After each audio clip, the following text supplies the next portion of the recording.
This is what I find mind blowing. I read the indictment. There's nothing. I want to say earth shattering. What struck me about the indictment is that it seems that it's knowledge and information that has been in the hands of authorities for a long period of time. It seems like it's nothing new. And now I'm reading this and saying, okay, this is good. This was known 3 years ago. What changed? And actually, I guess in a nutshell, the indictment goes through 3 victims that Ghislaine is accused to have groomed for the benefit of Epstein. I think her name is pronounced Ghislaine. No. Really? I think so. Yeah, it's a Ghislaine or Ghislaine. Ghislaine. Ghislaine. That's it. Ghislaine. I pronounce it the French way. Ghislaine. It's the way I read it. It's because that's the interesting part. The whole connection with her is for people to understand the Epstein story, they really need to study Ghislaine Maxwell's father, Robert Maxwell, and you could go back to a boat called the Lady Ghislaine, where he mysteriously died off that boat. So as soon as I heard about the Epstein case, when I saw before the last version, I had heard about it years before. When I saw the Maxwell connection, it triggered my curiosity, because many years before, I had watched a Discovery documentary about Robert Maxwell's death. And I'd heard a little bit, but not a lot. But they are basically saying, yeah, this guy was probably assassinated. That the official story of him falling off his boat with a heart attack was not consistent with the available evidence. And I was like, that's interesting. And I researched a little bit Robert Maxwell, and he had one of those John le Carre, Russia House, or the great film, great book, Sean Connery, one of my favorite, Russia House, or a James Ellroy character. Because nobody knows exactly what his original last name was. He came from a small town in what would now be Ukraine, but was then part of Czechoslovakia, fled as a teenager to Paris or to Marseille, and joined the Czechoslovakian revolution or sort of honest army and revolt against the Nazis. And then ultimately ended up as part of the British Army. The rest of his family was killed in the Holocaust, as far as the official story goes. Nobody knows for sure because, like I said, his stories, they all died. He went by many different names. He ultimately changed his name legally to Robert Maxwell. He became connected in Berlin to the British and other various intelligence agencies as a young man. So he was there in 1945 in Berlin. A lot of interesting things happened then. A lot of interesting. OSS was going to be converted into the CIA not long thereafter. MI6 was really getting its full headway through World War II. Maxwell becomes connected to them. He also is connected to communists in the left in the Europe, because he mostly was obsessed with fighting Nazis. And so he had aligned himself and had built allies and associations with the new Czechoslovakian communist intelligence agencies, which would later expand over his career into being deeply connected to the KGB, to Bulgaria, to Romania, all kinds of arguments about whether there was money laundering, drug running, gun running, etc.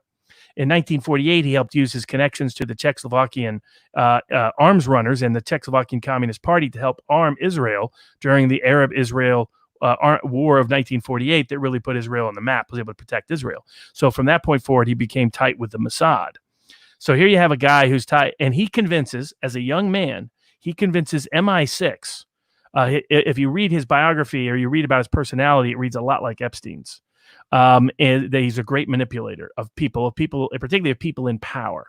And he infiltrates as himself as an informant in major agencies as a way to protect himself politically. He convinces MI6 to buy a publishing company for him. So Maxwell's initial wealth is established by MI6, which helps him buy a publishing empire that is on paper going to be friendly with the communist. In fact, it was friendly with the communists, but the goal was he could use it to get information about which scientists are particularly smart and useful in Russia and in the communist empire. That was part of the predicate or premise for the movie Russia House decades later. Le Carre was stealing in part from Maxwell's history in that. Now, Sean Connery is a much better character than Robert Maxwell, so only that part relates. But from that, he would become a Labor Party minister. He would have connections to Mossad, the KGB, and MI6 the rest of his life, which was fascinating, and the CIA. This guy appeared to be inside all of these intelligence agencies with connections to all of them. Later, both governments would suspect him of being a double or even triple agent. So some thought he was really just working for Mossad. Some people thought he was really just working for the KGB. Some people really thought he was just working for MI6. He would build a mini British publishing empire that would briefly fall apart because of fraud in the 1960s. He would rebuild it by the mid-1970s with the help of the CIA, interestingly enough.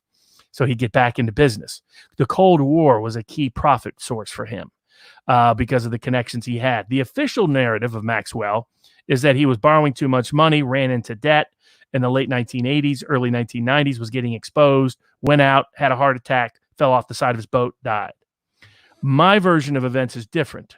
I suspect two things. One is that I think it was the end of the Cold War that caused him problems, because with the fall that he was already being investigated in Bulgaria for hundreds of millions of dollars going missing.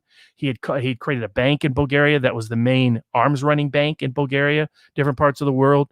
So I think the problem was, and he was no longer as useful to Mossad or MI6, and he had no longer any connections to the KGB or the rest because they were gone. And so all of a sudden, all his benefits, and he ended up key officials from communist era, from the Politburo, end up working for Maxwell in London in 1990, 1991. Gives you an idea of the connections going on.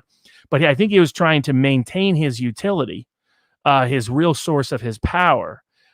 It was the Cold War politics. He was able to play off all sides after the Cold War was over. And it was clear that was not going to happen. I think that was his bigger problem. Rumors are that he was threatening to out different groups to one another so that everybody became panicked about who he was going to out. Sort of like an Atomic Blonde kind of movie. Nobody knows exactly where the source of the intel is.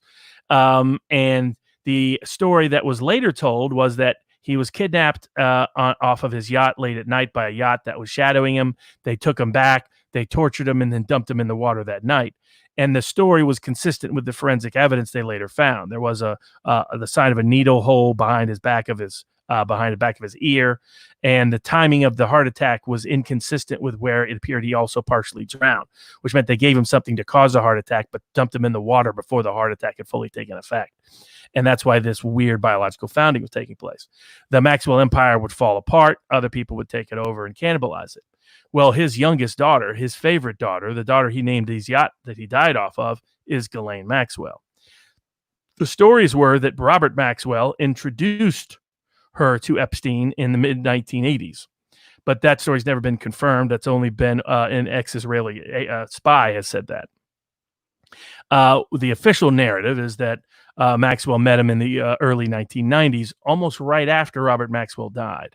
One interpretation of events was that Epstein was already taking over parts of Maxwell's operation, which included honeypot-type operations, infiltrating Wall Street, using intelligence agencies, becoming a valuable informant so your own criminal activity can be protected, a la Whitey Bulger in Boston, a.k.a. the movie The Departed.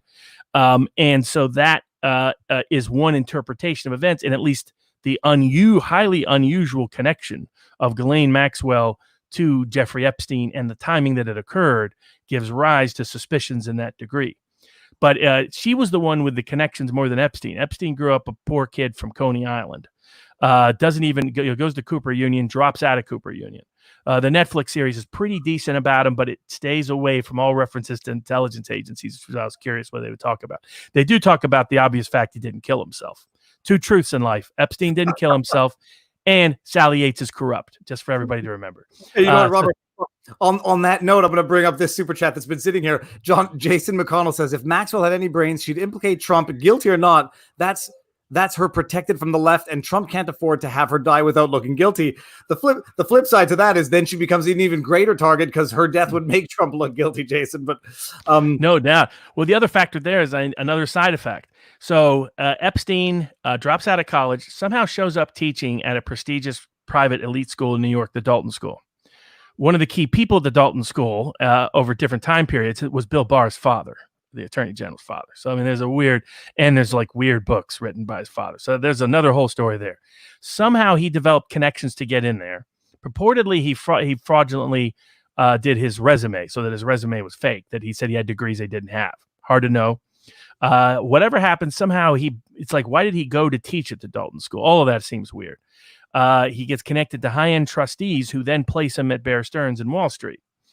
At Bear Stearns, he already starts doing problematic behavior, ultimately gets kicked out of Bear Stearns, bounces around Europe, then gets connected to New York because the Ponzi, one of the New York's famous Ponzi schemers before Madoff hires him because, and he even admitted in the interview that's in the Netflix series on Epstein, Filthy Rich, that he hired him because he thought this guy's a great liar and he'll be perfect for running my Ponzi scheme. So somehow Epstein dodged responsibility for that Ponzi scheme.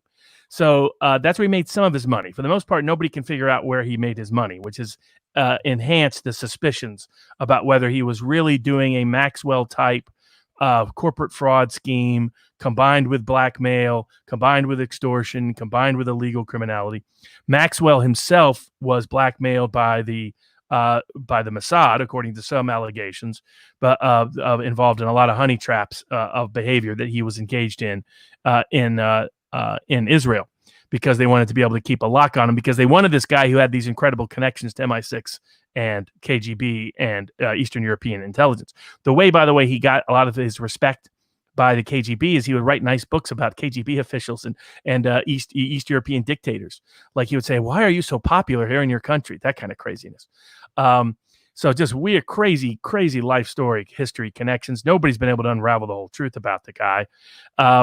And so Epstein's life ends up being a lot like Maxwell's. And I mean, what's the likelihood of that? That would suggest that Ghislaine Maxwell is the key to unraveling all of it, unraveling how the connections happened, who gave who what ideas. Did she give Epstein the ideas rather than the other way around to build the network they were building?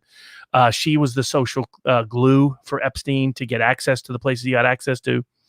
He was mostly socially marginal, even though he was on Wall Street and the rest. He didn't have any of the kind of connections to the art world, the fashion world, music world, political world until Ghislaine Maxwell made those introductions. British royalty, she made those introductions. Bill Clinton, she helped facilitate those introductions. So, but Epstein somehow ends up, he dodges trouble for the Ponzi scheme, gets connected to Wexner, who owns billionaire from Ohio who owns Victoria's Secret and Abercrombie and Fitch and a bunch of others. Nobody's ever been able to figure out why Wexner gave him as much money as he did. Nobody's been able to track his cash. Somehow he ends up with billions of dollars, homes in New York, Paris, Palm Beach, New Mexico, and U.S. Virgin Islands. And she's along the right. Go ahead. Oh, no, I was going to say that was one of the things that struck me in the indictment, the listing of the properties, for those of us who didn't know. A multi-story place in New York. $77 million townhouse with cameras all throughout the house inside. And they've never found the videotape footage. So the other fascinating things about all this is the first time Epstein gets caught that we know about is 1996. I believe two of the three people they're talking about in this indictment, the FBI got their criminal report in 1996, and the report magically disappeared. Nothing happened with it. This is now when it's being prosecuted. The Southern District of New York's FBI office had this report that they prosecuted in 2020 back in 1996. How did that happen? Well, the second time he gets caught is in 1997 in Santa Monica, where he was at Shutters, which is a beautiful, great hotel, by far the best hotel in California, where he harasses a model. She goes and reports it to Santa Monica police. Again, the case just disappears. No follow-up action. Flash forward, 2003, first allegations start happening in Palm Beach, leads to an aggressive cop realized he was onto something. This cop also dies years later, so we don't have his whole story, but he was able to document everything that happened. He's the one that gets the ball rolling, but all of a sudden the DA for Palm Beach suddenly decides they doesn't want to bring charges and gives it. And so the police sheriff is so mad, he transfers it to the feds. The FBI agent promises they're going to do something about it. And then again, they get that sweetheart deal. And what's fascinating, the Netflix series never mentions this. They talk about why would Acosta do this? And I think in part they want to say negative stuff about Trump by affiliation. They don't want to dig into details. Trump kicked Epstein out of, barred him from Mar-a-Lago back in early 2003. And Trump was even hinting at the problems with him. He said, Epstein's in the Vanity Fair piece, where Vanity Fair also buried the story about these two girls. They knew the story. The editor pulled it, wouldn't allow it to be published or printed. But Trump makes the comment. He goes, yeah, he likes girls, particularly on the younger side. So if you're trying to do a backslant, trying to hint at somebody's issues without being sued for slander, that's a way to do so. Yeah, and Trump barred him from Mar-a-Lago. So the Trump ties to Epstein have always been very loose. It's only because Epstein ran in the entire fashion circles in New York that there's any pictures connected to Trump. Trump barred him from Mar-a-Lago because a girl complained about his behavior, also barred Ghislaine Maxwell from Mar-a-Lago. So he's been aware of issues with Epstein for a while, but obviously he's not been in a political position to do anything about it. He did talk about it some in the 2016 campaign, but the media suppressed it. But what they didn't talk about is why Acosta did the deal he did. Acosta being the prosecutor for the Southern District of Florida out of Miami, who later would be the labor secretary. It's because he told the people interviewing him during his process of being submitted for the labor secretary position. This ultimately is leaked to the Daily Beast a few years later. He said, I was told by intelligence to lay off. I was told by U.S. intelligence I was told by FBI that this was an intelligence man. This is above your pay grade. No further. And he goes, that's why we did what we did. What's fascinating is the Netflix documentary doesn't want to talk about that. There's actually a report that Technofog found from FOIA request showing FBI reports going up to Mueller listed Epstein as an informant, which would not be a surprise if you know Mueller's history. For this, people should go back and look at the Asimov case of 1999. Look at the George Nader case that recently developed. Both were informants and assets or connected to informants or assets of Robert Mueller, who did weird deals. Long before the Epstein weird deal, the Asimov weird deal in 1999. And by the way, the Epstein weird deal happened while Robert Mueller was the director of the FBI. The press is like, oh, he didn't have anything to do with it. Hogwash. Guarantee you he was involved in the negotiations and discussions about that process. But there's a long history of basically these guys that run these kind of operations are perfect blackmail extortion people. They are in a perfect position for intelligence agencies to use them to gather blackmail and intelligence information and extortion information on others. That goes, MK Ultra admitted that was their whole point and purpose of a large part of their project targeting prostitutes and using drugs was to see what they could induce people to say, not just use it for extortion and blackmail, but use it as intelligence gathering information because people will confess, just as, General Petraeus did. They'll confess to their girlfriends things that their mistresses, things they would never confess to anyone else. So the long allegations is that she, even maybe more than Epstein, knows where all the bodies are buried, knows what names that could be pointed into, can explain the whole picture and how it operates, can detail, can maybe identify where the video records are that have disappeared and vanished, and all of it. So whether she told a story from Fox News yesterday is that she told her arresting officers she was ready to cooperate and name names. So it would be very interesting to see what path that goes down. Now, it's interesting, the timing, you're right. Why did it take so long? 1 week after Berman is removed as the U.S. attorney for the Southern District of New York, all of a sudden they bring this charge. So, to me, that's not a coincidence. My guess is for whatever reason, Berman was slow moving that part of the case after Epstein died. There was no reason why she shouldn't have been indicted all the way back. And the argument might be, or there might be some indication that they have found evidence on the island and they were processing it and formulating it. But it's just reading the indictment. There was nothing new alleged in the indictment that was not known for at the very least 4 years. So it just was surprising. And incidentally, I have to, Martin C. I'm sorry I missed your super chat. I didn't do it on purpose. And I'm going to, Bambuga, thank you for bringing it up. When we were talking about getting fed up with social media mob justice, like we got fed up with racism and it's gone, right? A lot of people might say we were probably living in the least racist times that humanity has ever known. You don't see, for all the protests in the street, when I see, like some of them say they love Cuba, hey, well, there's nothing stopping you from going. So when I see that a whole bunch of people, African-American, Latino, other people saying, I got to get out of America and I got to get to Mexico and Central America and South America and Africa, then I'll believe that, okay, maybe we got an issue by their perception. It's the other way around. And it's still the other way around. Chris Arnott, who's very much to the left, strong to the left, wrote some great pieces about working class people and poor people across America. He pointed that out today. He was like, when I see all these anti-July 4th, I understand where the ideological orientation is, but he says it's just not reality. I remember every immigrant I talked to who loves America, loves the idea of America, loves the flag, the liberty, and the Declaration of Independence is to them the greatest part of America. So to defame July 4th is to be completely out of touch with 90% of America. But the media clearly is only talking to themselves and doesn't recognize that, doesn't realize that. Absolutely. It's I was just reflecting today when I started doing these vlogs, and a lot of people from the States were saying I'm being attacked by a fly here. So don't think I I don't know what's going on. Fly likes me. At the beginning of my stages of the vlogs, a lot of the Americans were saying, in Canada, you have no freedom of speech. And here it's primordial. And I sort of thought we were on the same playing field when it came to freedom of speech. I've subsequently realized, how different it is and how primordial freedom of speech is in the States compared to Canada and the UK.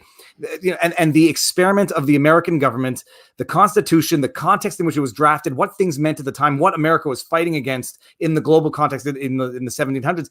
It is an amazing thing. And to the idea that people were trying to demonize people who celebrate the 4th of July, I mean, it's out of hand. It's out of hand objectively. And I think most people realize it. It's just that the 2% who are active on Twitter and who control the media make it seem like everybody is in agreement. And I talk to a lot of people.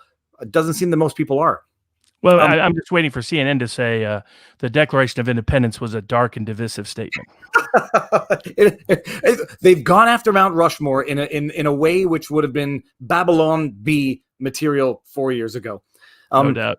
Maggie Smith says, any significance to Maxwell being charged in the Southern District of New York? Barr's connection there. What the heck is going on with that? So she lived for a long time there. So in the nexus of most incidents are to New York. So New York does make sense in that context. They could have also brought prosecution in the Virgin Islands, in New Mexico, and in this case in Ohio. So another peculiarity with all this is, for a while, David Bowie's law firm was quote unquote representing a lot of the victims at the first Epstein appearance. Made no sense. Of course, David Bowie's longtime represented Harvey Weinstein.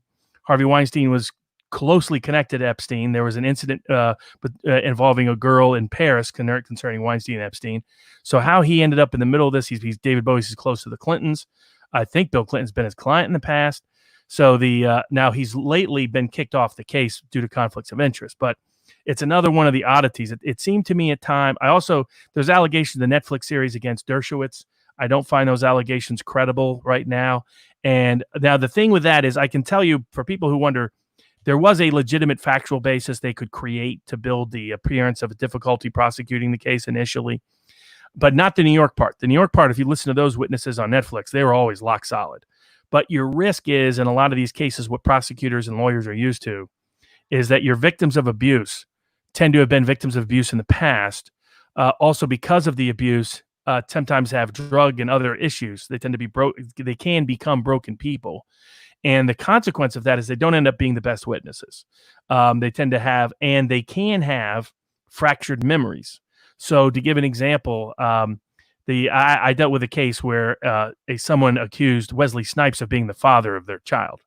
It was clearly insane from the get-go. He'd never met her, didn't have any clue who she was. And the whole reason it happened is she went in order to, it was part of the welfare reform laws. You had to identify your father to get the father of the child to get benefits. And so what some people were doing were naming multiple people to avoid naming the real father, because the real father would provide support under the table as long as he didn't get hit with some sort of attachment. Well, she identified actually the real father, who had been her pimp. But then identified the other person she identified was Jesus Estratus. But she said, you know him as Wesley Snipes. So that was first number one sign. Maybe this person's not all there, or maybe this allegation isn't accurate. Turned out her grandmother had been trying for years to get psychological help because she'd had a psychological break where she all of a sudden woke up one day and she thought Oprah stole her image. Michael Jackson stole her lyrics. And Wesley Snipes was the father of all of her children, including a bunch of children she had never had. That they had been secretly married by the government, where they had kidnapped both of them and taken to a helicopter and married in Mexico. And the whole conception story for the latest child was like an immaculate conception story. Showed up at the door in like Blade regalia. You're supposed to identify the parental traits for someone, and there were like 45 traits you could identify about that person physically or otherwise. She couldn't identify any of them. And the only one she said was tattoos, maybe, because she wasn't sure if the tattoos from the movie Blade were real or not. So those kind of things happen. And so I think there's some examples of that in the Netflix series. There are some aspects of some of the stories. I was like, put it this way.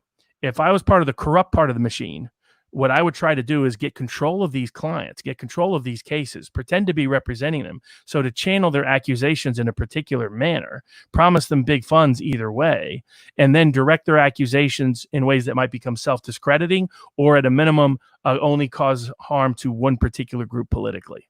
So so we'll see how it all unfolds. But the biggest implication of Maxwell is she knows the real truth.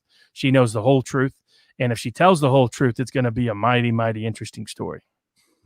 One of the super chats from before was saying how Trump and the National Enquirer were trying to find pictures of Clinton with Epstein. And going back to what Trump said about Epstein, it's very reminiscent of what Seth MacFarlane said about Harvey Weinstein at the Oscars. You know, these types of jokes where there's a certain truth in the joke. Yes. That is indicating they're trying to get a story out there in ways that won't necessarily harm them right away. All right, and Dubious Prime says, Dag Nabbit, you two and the Dark Horse podcast are on the same time. There's only so much fun I can have in a day. Happy 4th, our Canadian Silver Fox and the lawyer that looks good in a lapel or at a biker bar. Thank you very much, Dubious. There were a lot of super chats that came in here, actually. In 2013, this is Jason McConnell. I was on a sailboat that lost its rudder and we washed up at Epstein's Island. If I appear in any forthcoming photos, I'm mostly innocent. Just going back to Ghislaine's father, whenever heart attack falling off a boat, like gives you the idea that heart attacks are these like gyrating things that they make you jump when you have. I mean, you got to have no railing on a boat. Heart attacks That's the big one. And by the way, the second part of this is I think part of the story that's not told, as I think the captain of the yacht was in on it. Because I was curious when I watched the British documentary about this recently to refamiliarize myself with some of these facts. As soon as I saw her, she was indicted, and I may go to New York to see if they book her to see the court proceeding to see what happens there. Maybe in there for other reasons. But in that process, the captain of the ship during a early documentary said, "Oh yeah, it's very normal. He liked to pee off the back of the boat, and it's very easy to fall over." And I was thinking, that doesn't make sense. All the boats I've been on, they're designed so that can't happen, especially a big yacht like that. Well, the Discovery documentary went into great detail. They actually did a physical test. They did someone with his size and weight and what the rails were, and they said it was simply not possible for him to have fallen over. It wasn't possible for him. They said if he had a heart attack, to your point, he would have collapsed. That's how the body works. Wouldn't have caused him to fall over. So they said and they said he couldn't have even jumped over realistically because of how high the rails were and the way they were designed. So they're like, both the accident story and the suicide story just do not make sense. So that meant somebody. And then when I was like, their whole story was somebody snuck on all the rest, but I was like, now that goes back to the captain of that boat. He knew that about those rails. He lies in that documentary. My guess is somebody got to the captain was in on it. It's amazing. Actually, I'm going to bring up this super chat. We're going to get into this in a second. What is your opinion on mandated masks and its constitutionality? I live in Tennessee, and they have mandated via ordinance in Memphis. Is anybody concerned about oxygen depletion and immunology risks? The cultural conformity on this stuff is just insane. Not surprising. Memphis did what they did. Now, what I'll tell people is legally, like they're showing this in some jurisdictions, if you believe it causes you harm, you cannot wear it because you can choose not to wear it because there should be an exception for anybody in the rule. And most of these, when you dig into their executive orders, they're including an exception for anyone that it causes health problems for. And so if you go into a store and they say, "Hey, why don't you have it on?" Say, "Oh, I can't for health reasons." And they're not supposed to ask you a question because that's discrimination under the ADA. So that right now is probably the most effective way to fight back. Constitutionally, it's going to be hard because we can get into the Illinois lockdown case, but that's one of the very few cases to have denied this. Almost every other court is going along with these lockdowns. It's what I was afraid of, that during so-called crises, the courts in America abandon the Constitution and protect the government, and they're doing it all over again. And instantly, before we do it, in Ghislaine Maxwell, anything else? I mean, the indictment is three victims, how they groom them. The indictment is nothing earth-shattering. It's just a question of why now and what's going to happen next. And the real big story is, will she tie in not only influential people, will she tie in intelligence agencies? Because she herself has been hinting at that. There was photos that she had of a book when she had sort of disappeared and pre-staged it that hinted at intelligence agency connections and contacts. She may know about her own father's death more than she's ever told. So if she's still alive in a year, that will be an achievement. It's an amazing thing. It's a sad, sick state of affairs that when Epstein got arrested, people were making the jokes became reality, outrage quells, and people have moved on, and it's the same joke and it's the same cycle now, and people have almost just taken for granted the degree to which they have lost faith in the government and in the authorities. It's I can tell you that Q people who follow Q think that this is the unraveling of the entire pedophile network, big intelligence agencies, the deep state, and the rest, and that Trump orchestrated this and by getting Berman out. I'm not necessarily that optimistic on how things will turn out, but that's the other side of the equation. So you go from extreme cynicism to extreme optimism based on the fact that she's now been arrested and is in custody. I guarantee you she'll start ratting people out. And now, so Volk Revel says, what about the evidence the FBI got from the island? Timing. They note when they raided the island. They did not raid the island the same day. That never made any sense to me at all. They had like when they decided to arrest him when he landed in New York, they should have gone over right then to his house. They didn't. They didn't go over until the next morning, and then they didn't go to the Virgin Islands until months later. So by that time, anything inculpatory could have easily been removed and cleared out. So to my understanding is they never actually recovered any electronic evidence anywhere, and to my knowledge, they've never even raided his New Mexico ranch, which also makes no sense.